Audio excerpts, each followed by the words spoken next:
who don't know who, for those of you who do not know who I am, my name is Randy Cohn. I'm the president of WILOA, and I do a lot of training with all of the officials and the assigning for all of the officials in southeastern Wisconsin. And joining me tonight is Don Rohr.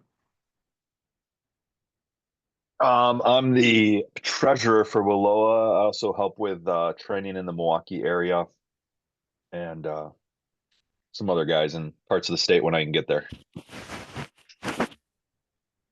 So, purpose of this call, gentlemen, is to see if you have any questions on the rules for this year and how we're all going to get to Championship Saturday together.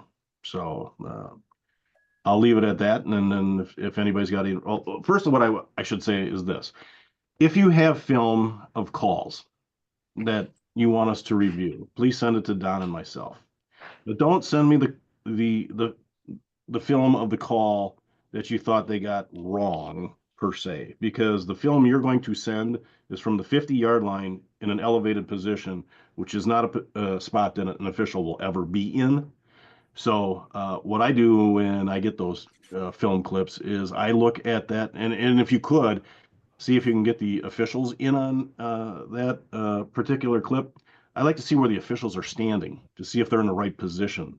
Could they have made that call? This year's, yeah. Any ideas on a railing style, like cable railing, stuff like that? I don't know. Not sure. No. Okay, I'll send over some ideas. I mean, whatever you kind of like have been doing, Yeah. probably to make I it. want to mute them. Yes. So because if you can send stuff in that we can use for training, fantastic. So and those are good clips to have because they happen live. And I can assure you that that 4-inch stripe that runs along the sideline, the view inside of it is much different than the view outside of it. So we need to make sure that we're all looking at it the same way. So I'll leave it at that. But we do want clips. So we're not going to reverse any calls, but we can use them for training. So with that, I open it up to the coaches. Paul, Randy, do you guys have the WILOA huddle thingy again? Don, I We think do. Air clips? We do not. Did we get We rid do of it? not. It wasn't utilized enough. Okay. I know some officials, some coaches occasionally add them as another coach so that they can watch their team's video or have access, but we don't have huddle as an organization any longer. Okay.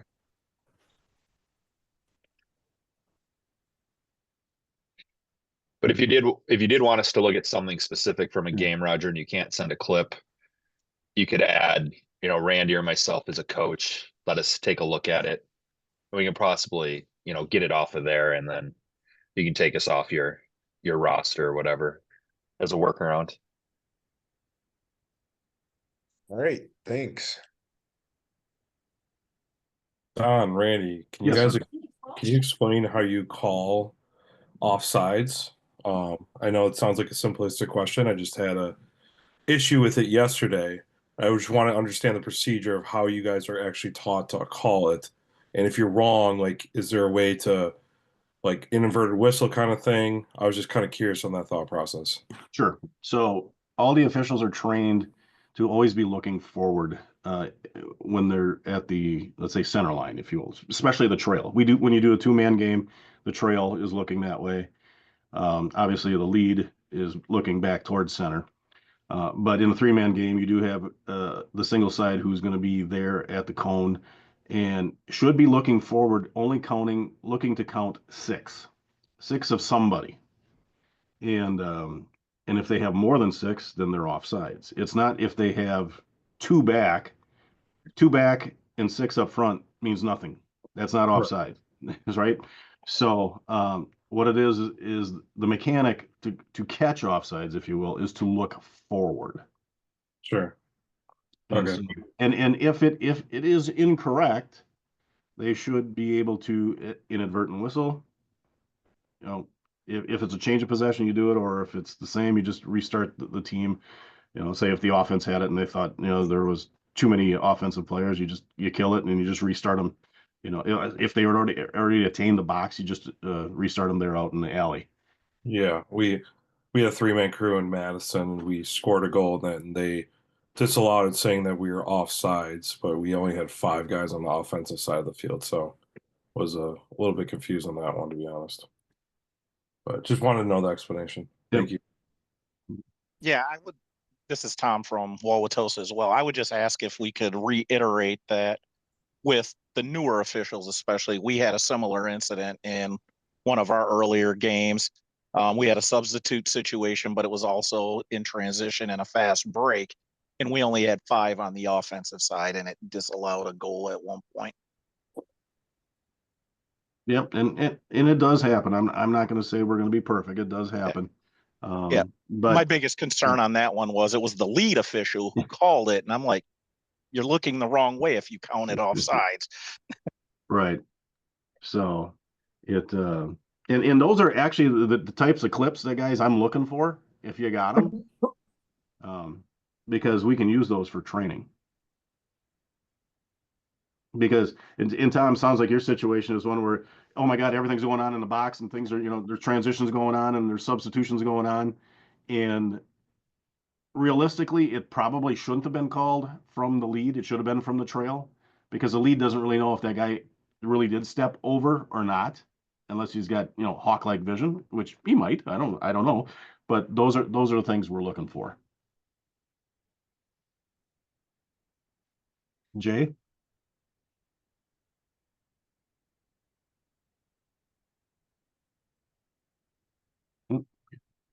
Um, Randy, are you able to touch on any points of emphasis this year that NHS was, or whatever it's called? I forgot the name of it. NFHS. Yeah. All right, NFHS. Yeah. Any points that they're really concerned about this year, or just anything that we should be aware of, kind of thing? Just like even if it's minute stuff, I think it'd be great to share with the group. Sure. From the NCAA down this year, sportsmanship is huge. You're going to see a lot more conduct fouls and potentially personal fouls on unsportsmanlike conduct from the NCAA, the NFHS, WIA. They want to really crack down on unsportsmanlike behavior because it's creeped into our beloved game, just like the other games. And they want that eliminated from the sport as a whole. I did a college game yesterday where I had 2 coaches that are typically known for being official bashers. We got through it without any conduct fouls, but I made it very clear to them what was going to happen. In fact, one even asked me how he could avoid one yesterday. And I told him, here's your limit and don't go past it. And he didn't. And the other coach already knew, you know, where my threshold was. It's not a bad thing as a coach to say, hey, you know, in fact, I expect coaches to be passionate about their team. I really do. Because if they weren't, you know, they probably shouldn't be coaching, right? Because you're there, you're involved in it, you're emotionally involved in the game. I am not. Don is not. Any other official is not. We just want to make sure your players are safe and get off the field under their own power. Now, we may not agree on what just happened in the course of a play, but we're in it together that we want your players to be safe. We just didn't see it the same way. I had last week, Don and I had a game. Young man got hit on the crown of the head by a bigger guy as he was bending down to get the ball. I mean, it basically was they just ran into each other and the guy went down. Thankfully, he wasn't concussed. I mean, there was nothing going on, and we were able to get out of it. You know, and we went and talked to the coaches afterwards and said, hey, you know, how's your player doing? No official wants to see one of your players injured or hurt or any way, shape, or form. But at the same time, there's no official out there that wants to be taking it from a high school kid getting an F-bomb thrown at him. That's just a no-no. That's an unsportsmanlike, no matter how they try to, you know, phrase it. And it is, the next one is they're gone from that game and ejected from their next game.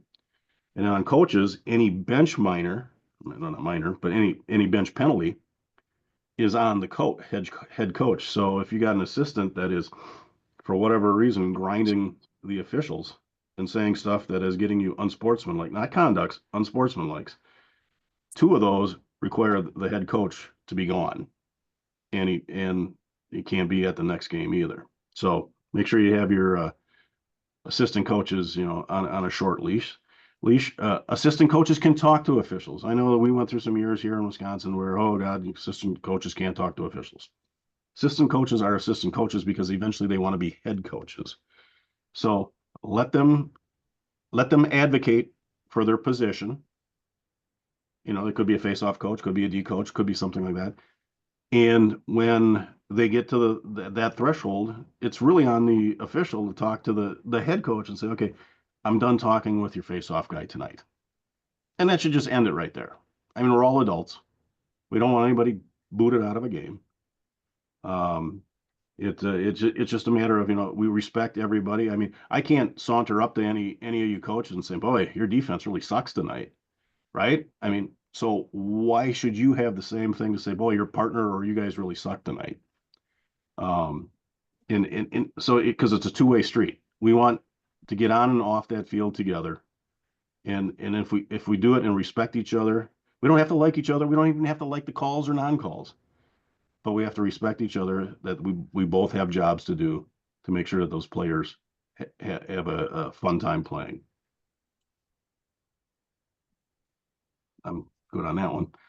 Thanks, Randy. Can you also talk about like what the unsportsmanlike? You said 2 penalties per game, or just 2 penalties, and what does that equate to? So any player who gets too unsportsmanlike, or coach or bench, because I'll say bench because no coach is going to run out and look for 2 unsportsmanlike, right?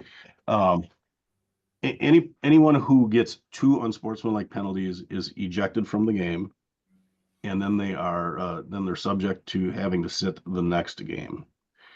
Now that's different than being disqualified when they get 5 minutes of penalty time, not technical penalty time, personal foul time. So it'd be the 1 minute, 2 minute, or 3 minutes. Okay, so when it hits 5, that player is now disqualified from playing the rest of that game. He's not ejected, and he can participate in the next game, just like it was, nobody's business. So, but and what we're really trying to do, we're trying to make the game flow, because the longer a game goes, and let's say it's a close game, it's a rivalry or something like that, the longer that game goes on, the more chance there's going to be that somebody is going to really get whacked. So what you really want to do is you want to make that game flow. And there's certain games, as officials, we know how they're going to be. We kind of have an idea how they're going to get played. They're going to be rough and tumble, let's say. Well, excuse me. As if I'm the lead official, I'm going to tell the other officials tonight, we're looking for felonies, not misdemeanors, and we're looking at the same way on both sides. And that's how we're going to start the game, right? We're going to let the players decide how this game is going to be adjudicated, because as officials, we only get paid for 2 things: face-offs and crease play. That's it. Everything else that happens in the course of a game, the players decide. We don't go in and go, hey, I'm gonna get 3 slashes tonight and 4 holds, right? The players decide how the game is going to flow, and then we adjust to them. The rules never change, but we adjust to how the players are playing. And if they're playing, a little rough, but not dirty, we as a crew just may let it go. But it's going to be consistent in that game. So the players are going to dictate, really, when you think about it, how the calls are going to get made. Does that make sense to everybody? Yeah. I see a comment from Tom talking about the interpreting the intentional versus unintentional contact to the head. I've had some games recently where I'm not like inconsistent, so to say, but where I'm kind of getting confused on this kind of new rule change. And there was a call last game where my player didn't even swing, didn't even try to go for a hit, just kind of blocked an exit off of a face off, and he got a hit to the head, 2-minute locked in. But the rest of the game wasn't called that way whenever someone got slashed to the head. So is there a specific way that referees are like interpreting it now due to that new rule change, or trying to find more of that stuff in the game? Sure. Great, great question, Isaac. You're at Muskego, right? Correct, sir. Okay. Some names I don't know. So You're all good. Yeah, now there is a difference. Okay, a slash is still a slash, and it may come up beside the head, but it's not. So the head contact that you're referring to is more so of a cross check motion, and that's what they're trying to get out of the play. It used to be, hey, it slid up and then you let it go and whatnot. And a couple years ago, they changed that, and they're tightening up a little bit more. So as the official, if I see a guy legally check in a cross check motion, but not cross checking, and he pulls back, and the player getting cross checked ducks down into it, I'm going to let it go, because the player getting cross checked is the one who actually created the contact. But if I see the guy coming through and he never stops and he just keeps riding his arms through, he's going in for 2 minutes. Does that make sense, Isaac? Yeah, makes sense.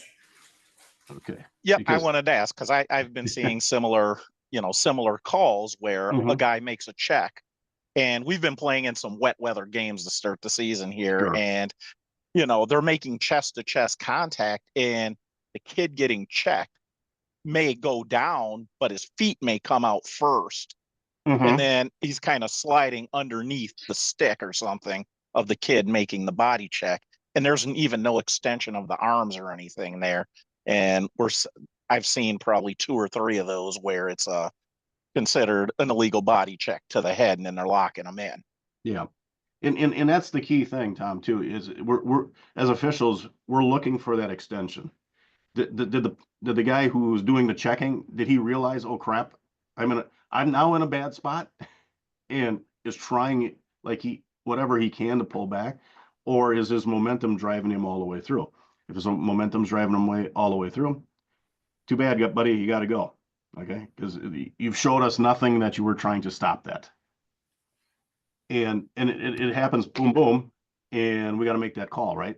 So to Isaac's first question, a slash to the head is not necessarily the same thing. It's still still going to be 1 minute, could be 2, depending on the severity of how much they took a whack at the guy. More than, I would say, 90% of the slashes you're going to see in the course of a game are going to be on your long poles. 85% of the flags that we throw are actually on defense. And you're going to see your long poles are the guys who are pissed right now because they just got beat and didn't do their slide properly. So their only reservation that they have left is to try to whack somebody. And that's usually where the slash comes into play, right? It's like, oh, you beat me, I'm going to let you have it. Well, that's not good lacrosse. That's on you, right? So, and that's what we're looking for, right? Is, as soon as I see a defenseman or a long pole get beat, I'm almost have him locked in by radar, because I know he's going to go after that attackman or midi who came down, and he's going to try to get get something out of that deal, so my coach doesn't yell at me, right? It's easy to see, because you can almost see the smoke coming out of their ears when it happens. Another thing that'll happen is a guy will get pushed. We'll say he gets pushed, and he'll come up off the ground spitting nails, and instead of looking to the official to see if there's a call being made, they go ballistic and either get a conduct foul, or they go after the guy that just pushed him. And if they would have just sat still and let the game play out, they would have realized that the guy that pushed him is probably going to go in the box. So I know it's a maturity thing, and I used to play sports myself.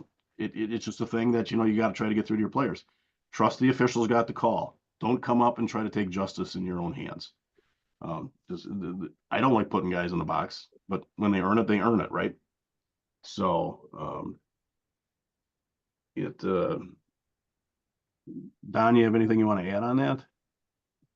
No, I was gonna say Isaac and Tom and anyone else, if you have clips of those instances specifically, send those to us because those are great teaching tools, especially if guys think they saw one thing and they're not seeing what you think they saw, where it shouldn't have been, a 2-minute locked. It's just a good clean, body check or check from the front. So I'd say send us those. And if you have ones where, somebody cross checks somebody right in the face, we'd love to see those too, because those are good training tools for us. With Randy, like he said, if we have the cross check, that goes straight to the head, it's 2 minutes locked. If he has one where it's on the shoulder and your offensive player dips into it and now there's head contact, that's where we're going to pass on it because your offensive player created that. But then we can also have the indirect, which now is more so the unintentional, right? That's where if I have I have my check on the shoulder and we're riding and I continue and I ride up to your head, then we're going with a 1 minute locked. So it's not direct to the head. It goes from body to the head. That's going to be a 1 minute locked in, most likely, unless there's some extra force behind it. Then we could have that multiple minute locked in, because then that's more of a direct, even though it went from body to head, which all happens bang, bang, right? So those are definitely tougher calls, but that's one thing that college, we've seen a lot more in the last couple of years, and now high school too. So if that makes sense, or if it doesn't, let me know. Hey guys, on these illegal body checks, hit to the head, intentional, right? Can all of that apply to an offensive player? I believe it can, It right? can. Oh yeah, it can. Yeah, I'm gonna send you a clip. That would be the With guy that the guy would kick off my team, but it's yeah, it is possible. Yeah, that's like the good old bull dodge, right, Roger? You Yeah. can, Yeah. Bull dodge leading with the elbow, knocked all 4 straps off the guy's face. He ended up with his chin bleeding everywhere. Yes. I thought they were tougher up in Kimberly. Guess not. Well, the kid got up and kept playing. Okay, well then we're okay then. Yeah. But in something, to talk what Roger's talking about and what we've talked about so far, guys, is you're going to have one of your attackmen, 2, maybe 3, I don't know how many you want to do, and they're going to do everything they can to run through the middle of 4 poles and try to shoot and score. I'm going to tell you right now as we're on this phone call, he's going to get whacked, hacked, and smacked on the head about 16 times because he's going to be spinning and turning and running and stuff like that. And as officials, we can't bail him out because he's creating it. It's not like, the long poles created this gauntlet and said, "Here, run through here and see if you can beat us all to our goalie." So you got to understand that we're looking at that guy going through, but as he's spinning and turning and turning and spinning, because remember that long pole is still trying to knock that stick and ball out of his hands. And as the more he keeps turning and creating turmoil, he's going to get whacked all over the place. And unless it's completely egregious, you're not going to get a call. No matter how much you want it to be, it's just not going to happen. As we say on the officiating side, we can't protect the guy from running into a fire. So, so when your player comes back and says, "My God, coach, they whacked me 4 times. They got me 3 times in the head." And so you can go, "Yeah, I know. Don't do it again." Because we just can't bail them out. We want to, but we can't. Safety is paramount regardless. But if the player is creating the unsafe situation, um, the results are theirs.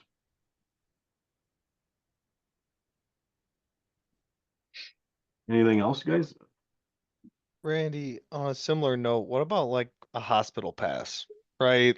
Goalie throws just a lollipop through the middle. There's there is the kid takes a charge, takes the guy out, like the clear one.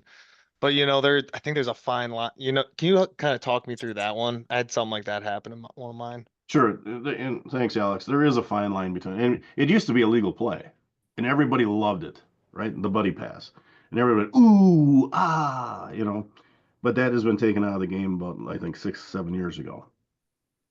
So what we're looking for on that hospital pass or buddy pass, whatever we want to call it, is when the receiver gets the ball, what does he have for reactionary time to the guy that's about to put him in the cemetery?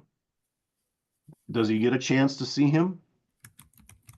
Does he get a chance to make a lacrosse, what we call a lacrosse move, right? A dodge of some sort? Or it's like, here it comes, man. This guy is going down. Him going down, and if it is that, type of play, it needs to be at minimum 2 minutes, potentially even an ejection, depending on how bad it is. And I've also seen them, Alex, where there was nothing that happened. The guy passed it, or let's say the goalie passed it, and the guy picked it up or got the pass, midair, and the defensive player was literally just standing there, not doing anything, and there was contact. What do I call? Honestly, I call nothing, because the defensive player didn't do anything. He was just occupying that space on the field, and there was a collision. And usually what happens in those situations is the laws of physics. You have the big guy and the little guy, and we can't flag the laws of physics. And, we just play on. So We had a good just to no be a call little on that. more specific, not to split hairs, Yeah. balls in the air. Mm-hmm. And guys, it's more kind of a bang bang gets there when the ball like everyone's jumping up for it, kind of. Sure.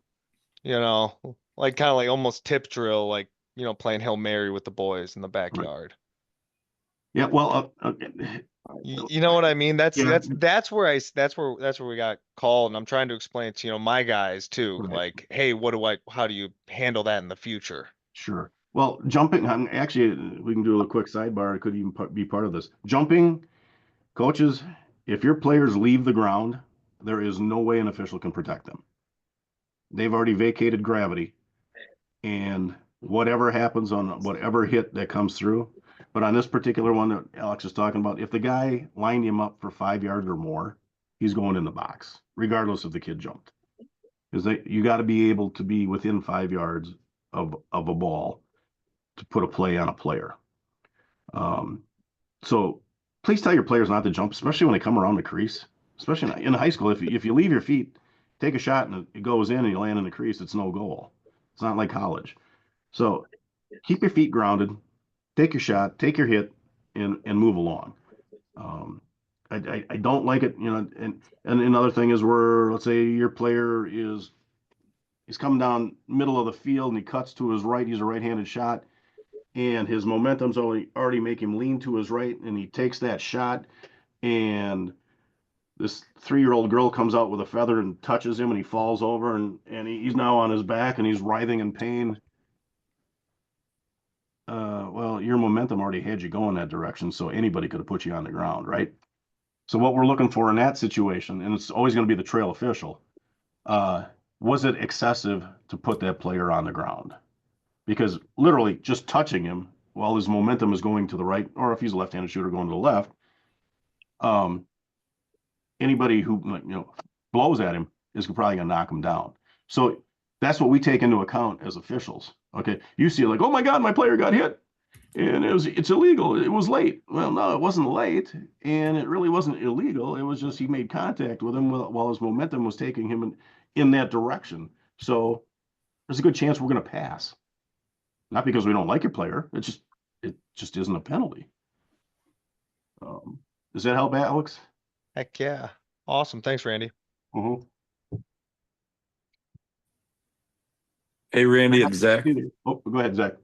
Zach from Arrowhead. Should we go under the assumption of no eye black for the rest of the year? Because, I mean, they're not going to have a ruler out to be able to see what is 1 inch by 1 inch or whatever it is.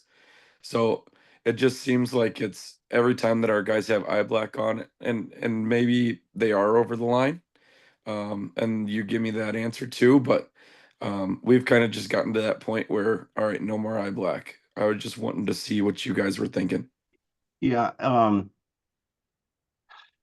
Don will laugh about it. And we discuss this every year, right? NFHS has got the whole thing 1 by 1, this and that.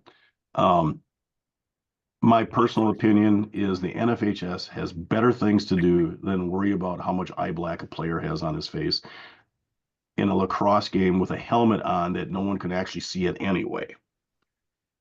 It doesn't intimidate anybody, but that is the rule. Just get rid of it. I mean, just get rid of it. I had a college game yesterday when I honestly thought I was at a Kiss concert, the way these guys were, geared up with all of their eye black. And I'm like, who do you think you're intimidating? You're wearing a helmet. No one can see you.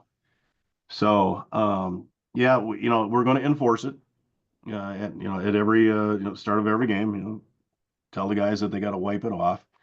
Like I said, I think the NFHS has better things to do than worry about eye black, but that's the thing that they've been harping on the last 3 or 4 years. And then also, if you're going to use eye black or you're going to use the patches or whatever, it can't have any writing on it or anything like that. It's a silly thing, Zach, but if you guys say no eye black, you're not going to get any arguments from officials, because the last thing we want to do is try to adjudicate somebody, with too much eye black on. Sounds good. I do have one other question if you got Sure. a sec.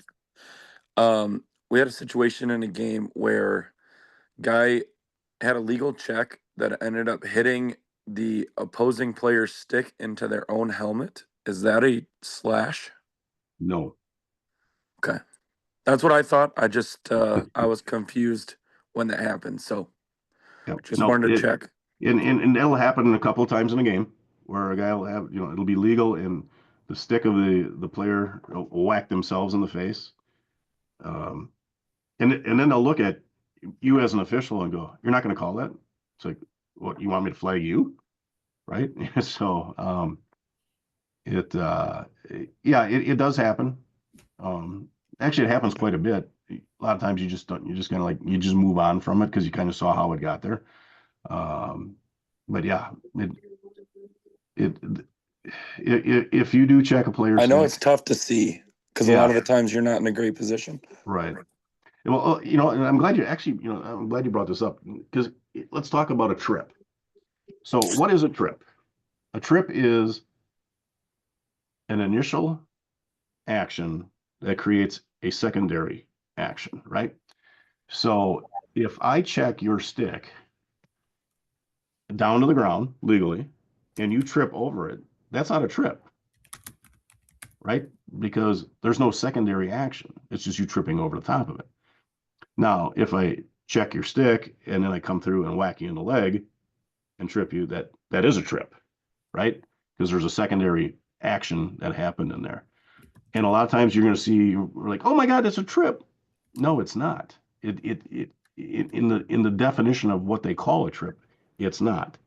Sometimes you will find an official, instead of calling a trip, will call a hold, because they will have held that player's, let's say, leg long enough that they do fall over the top of it, but they didn't trip them, right? There was no secondary action to it. So you might see that a lot. Stick play is what it is in the game of lacrosse, and and we're watching all the time. Make sure there's only 4 long poles on the field at any one time. There's only 6 on the side of the field that they're supposed to be. I mean, as an official, we're constantly counting. So you're always counting 6. You're always counting long poles, and then you start it all over again. You're counting 6. You're watching the sub go off. You're doing all those things. If you can't count, officiating is probably not a good sport or a good thing for you, because You got to be able to get to those things. And then we're counting a 4 count for the goalie, and then a 20-second to center, and then a 10 count from center to touching the box. So the whole game of fishing is based on counting something.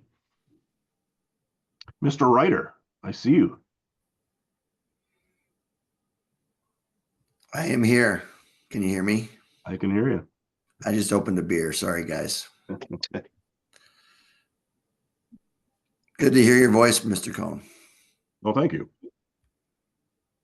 Hey, Randy, could I ask just one more question? Sure can.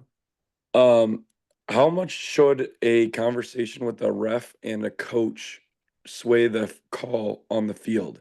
So say they called for a push and then they go over and have a conversation with the coach. How much should that change their that call? Actually, it shouldn't. Not at all. Whatever they called it should be what they called.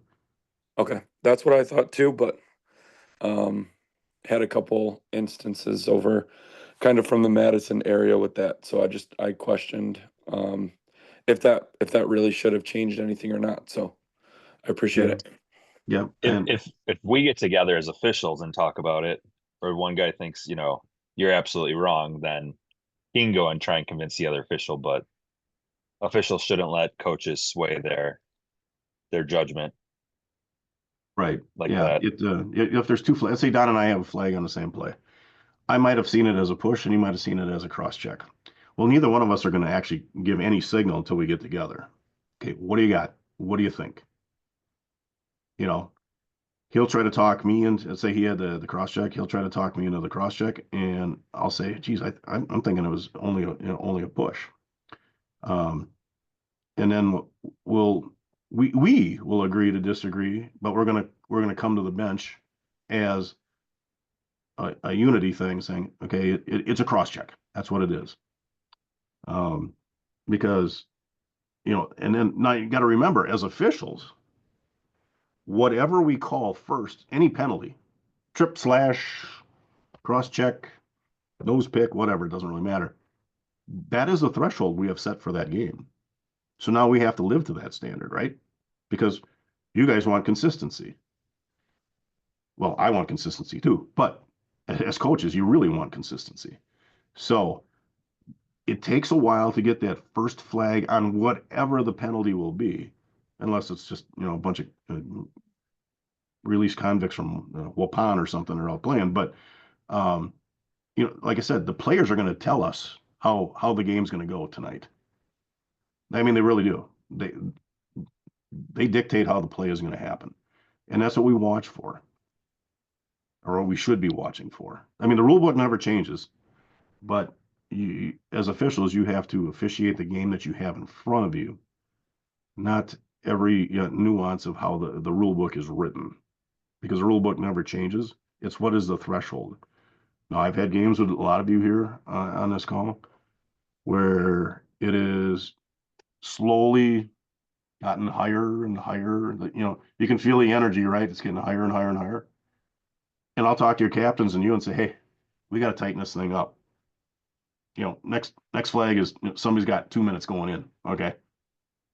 I leave it up to you guys and your captains to take care of that, so we as an officiating crew don't have to, because no one's actually earned the right to be in the penalty box yet, but we're now at that point.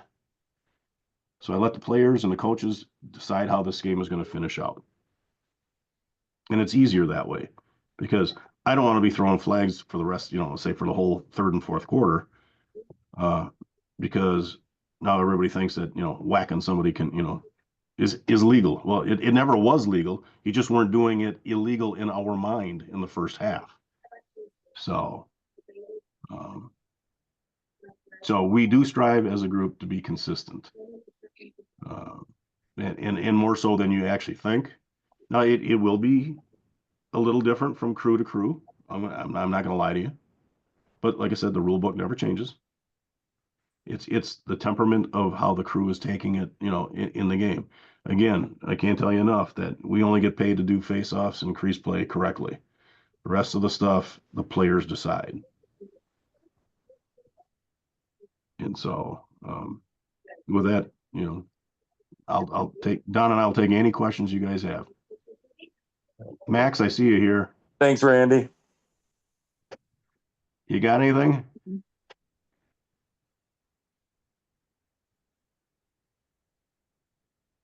The other point of emphasis this year is making sure your players properly wear their helmet on their chin with the chin strap on the chin.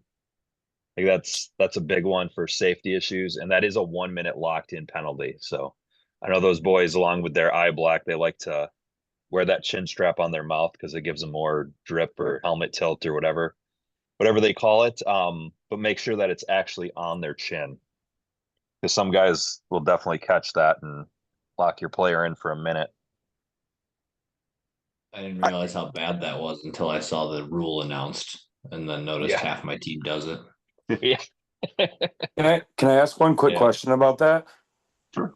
If you have a situation where a player gets hit and his helmet comes off, is it 2 possessions later they can come back on the field? Like for us, it was a goalie. Kind of got hit in the side. His helmet ended up coming off. I ended up fixing the helmet so that way it was properly adjusted. But that was what we were given. I just wanted to make sure that was going to be consistent. The easiest way to understand that, Zach, is 2 whistles. Right? Got it. Okay. He's got to leave the field. You blow it in, and now there's a dead ball somewhere. Now he's able to come back in. So the second whistle gives him free pass to come back into the play. Got it. Okay. Yep. Off the field, starting whistle, stopping whistle. Then he can come back on the field. In the timeout? No. We have to start and stop. So if you have possession, we have to blow it in. You have to call timeout. We have to kill the play. Then he can come back in. Yeah. And that even counts for like ball through the end line on a shot, right? Yes. You know why I'm asking. Oh, we stick have in an your idea. ear, Ryan. Hey, Randy, I'm about to get really tricky because Paul Espinoza used to be my buddy. Mm-hmm. If I had my goalie, right, got exactly what he just had happen, and his helmet came off, and I couldn't put my goalie back in. What if I called the stick check on the other team's goalie? In a dead ball situation, you could have, yes. Yeah, it will be a dead ball because his helmet came off. You guys got to blow the whistle, right? Because his helmet's off. No, in a dead ball, we won't blow a whistle. No, what I mean is, if I called for that, then I would have the extra whistle, right? Maybe. No, because the whistle would stop play because your goalie's helmet came off. Okay. So if you are to call for a stick check on the other goalie, there's no whistle in a dead ball because we're waiting for the goalie. I got you. Okay. Yep. So it's not like I can use it as a free timeout to get my goalie back in the game. Correct. Take a note of that, and we'll make sure we put that out to all the officials. Roger's up to something. It's only because of Paul. I'm sorry. By the way, a goalie stick can be illegal. Oh, yeah? Could be too short. It surely can. Okay, we all heard that on question. this call. Thank you. Mm-hmm. All right. I want to talk before Roger says another word. Thank you, Max. Thank you, Max. Go get me something. Get me. Go ahead. About the helmet and the chin strap situation, I guess how are officials looking for that? With the situation we had yesterday was player kind of ran into a pick and his helmet brushed up, and then we were called for a moving pick in that situation. But realistically, the player in that situation should be checked for the helmet, correct? If a pick is moving his helmet, it's probably not properly equipped, correct? Well, as long as it's strapped and it's on his chin, we can't say that he's got it strapped. Because I'm assuming that the rule is based off of people's helmets are moving too much. If it's strapped to his chin, there's a great chance that it can't be brushed up by like a pick or something like that. Correct. I'm sure the pick was moving at this point. I'm sure that was probably the case, but I just want to know, like, if it's like something, if it is a point of emphasis, how are we looking at it to be a call? Yeah, well, as Don had said, what we're looking for is make sure that the chin strap is securely on the chin. Now, we don't care how loose they're going to keep it on their head, right? As officials, I mean, Okay. if they choose to do it loose, that's on them, right? So the first time they get that whiplash, check or whatnot, and the thing goes flying off, as a coach, and I know as an official that 22 does not have that baby secured properly, right? So. But the look of what he had was proper, right? He just didn't have it Hmm. tight enough. So Okay, so it's not essentially how tight it is on his chin or anything like that. They're just looking for it to be on the chin. If it moves, it moves. If it doesn't, it doesn't. Okay, yep, sounds good. I thank you for that clarification. no problem. Yeah, That's and where I we're at think with this. like the big thing with how tight it is more when your guy gets, brushed or we have that lift check and the helmet raises up a bit and you're yelling for a slash because his helmet, he's now looking out of his, chin strap. That's because your player's not wearing his helmet properly. Right. Okay. So coaches have to recognize that too, where, it's that lift check and it wasn't a hard strike or a blow, but it lifted his helmet up because he's not wearing it properly. And you can tell when your kids take their helmet off and it's still strapped, right? And they put it back Mhm. on. Well, that's not being worn how it's intended. But we as officials, we're not going up and shaking kids' helmets and looking for that when we do a stick check or anything like that, right? So when those things happen, you have to recognize that that's on your player. Unless it is a strike or a blow, then it could definitely get dislodged. But there's more to it than just the helmet popping up off the chin. Yeah. Okay. And the Yeah. fastest, No, and the fastest I way to appreciate know, the clarification, guys. and the fastest way to know is look at the field on a timeout or quarter break. How fast those helmets flip up. If they're not unstrapping the bottom two, they don't have it tight to begin with.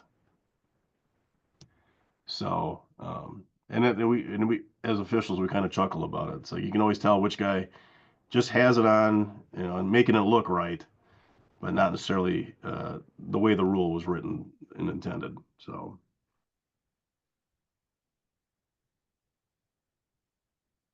any other questions, gentlemen?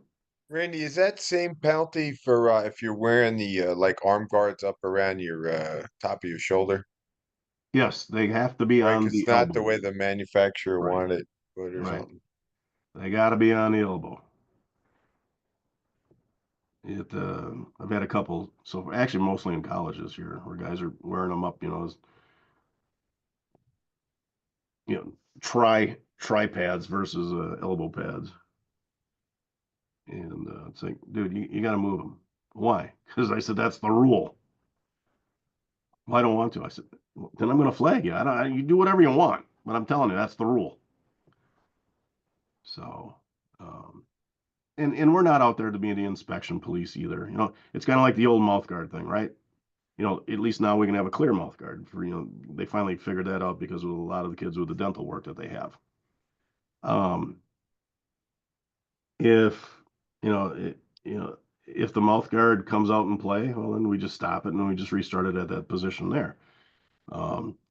If it is an offensive player is running at me and he looks like a shark because his mouth guard's on the top of his helmet, I'm just going to take the ball away. We're going the other direction because he's not properly equipped, right?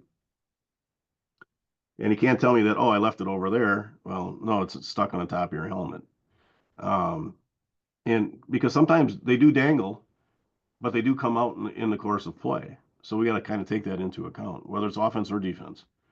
We're not there to keep their parents' dental bills, down. Um, it's a safety thing. Um, it, I'm not a doctor, but they have shown studies that mouth guards do not prevent concussions. They do prevent cracking teeth, but that's about it. I do see a lot more players with the concussion thing around their neck. I haven't seen any studies on it, to whether or not it's really working the way it was intended. I'm assuming it has to be very legit, otherwise they wouldn't be being sold to multiple sports. You see it in football, you see it in lacrosse. Anything we can do to keep a concussion down, because a concussion can happen to anybody in any type of situation. It doesn't have to be a ram jam hit. It could be just a quick, whiplash from getting legally checked from the front and their head just snapped in a way that now they have a concussion. So it's an important thing that we have to always be on the alert for. In some of the concussions you will see over the course of time is the player was legally checked. Nothing happened until their head hit the ground, and that's when the concussion happened. And I hate to tell you this, coaches, if your player is hurt and you think that it was a penalty and the officiating crew doesn't see it the same way, none of us have a magic flag that we can rub on your player to make them healthy at that moment in time. They are still injured. Attend to them and get them the best care you can. So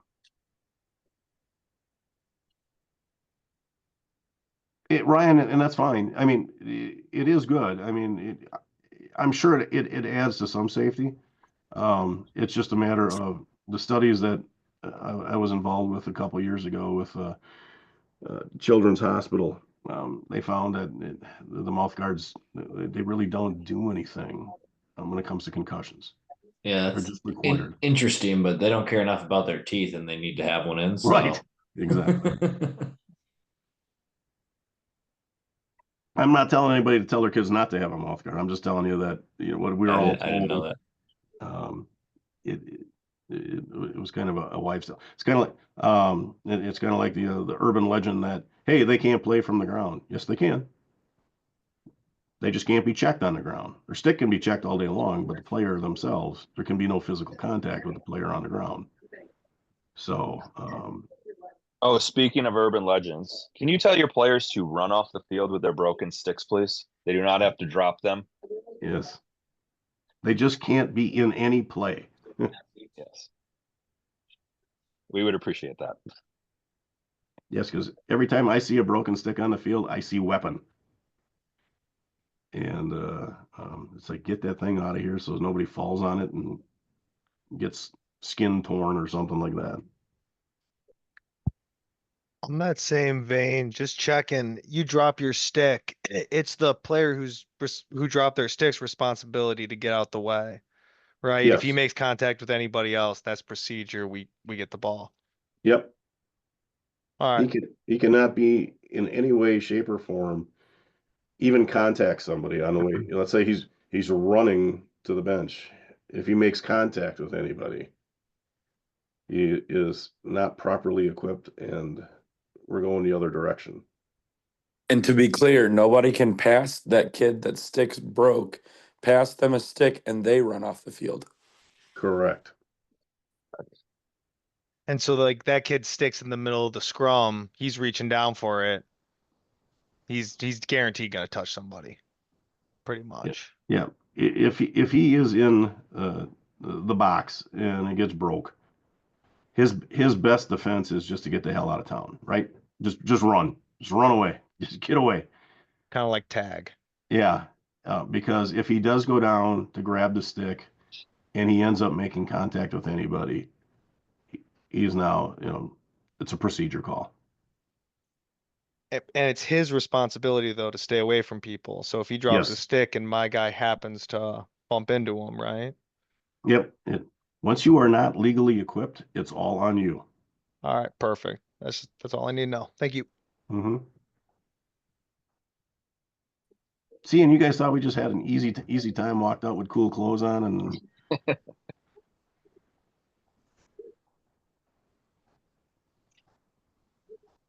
well, we're coming up on the hour. If nobody else has anything else, I thank you and I appreciate everything you do for the sport of lacrosse. Let's work on sportsmanship together as a statewide goal. And I look forward to seeing everybody in the playoffs and two of you possibly on that Saturday. Thanks, Don. And if you guys find Thanks. this beneficial, Don and I will do this once a month throughout the season if you want. I'll leave it And up then to this you. this is recorded, Emmett. So if you wanna, we can put it on a website and you can send a link to your coaches too who weren't able to attend. Beautiful, beautiful. The last thing I had was I recognize a lot of names on here. Some I don't. I know like Isaac, for instance, is new to the area, and Muskego. A lot of you guys know who the veteran officials are, so that means you also know who the newer officials are. Please be nicer to the newer officials. Don't give them such a hard time that they want to quit, even if they are wrong about stuff. Talk to their partners, yell at their partner if you have to about them. I think that'll go a long way in helping us develop officials and retain officials and make this better year after year for you guys too, so we don't have to always try and get new guys in just to cover games. Absolutely. Thanks, guys. Thanks, guys. All right, have a great Thank you. night. Have a great season. Thanks, everyone. Thanks very much. Thank Yep. you. Bye-bye. Don, Randy, can you guys stay on for a second after everyone leaves? Yeah. I'll call you, whatever works. No, it's fine.